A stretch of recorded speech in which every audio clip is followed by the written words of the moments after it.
কারখানা করো বন্ধ, বাতাসে ঠান্ডা গন্ধ ওই বেড়ায় ঘরেরও বাহিরে।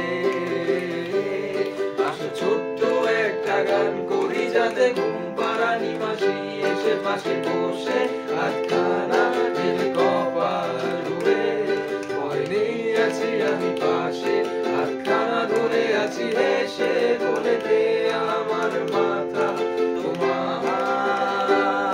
অন্ধকার রাত নিশ্চুপ সব জোনাকির দল আজও জেগে আছে, তারা হয়তো অপেক্ষায় তোমার বলে। হাতে রেখে হাত রেখে ঘুরে বসে অপেক্ষা করে, কবে হবে কাল ফুটবে সকাল। আর ঘুম চুম বন্ধে তার সারা কপালে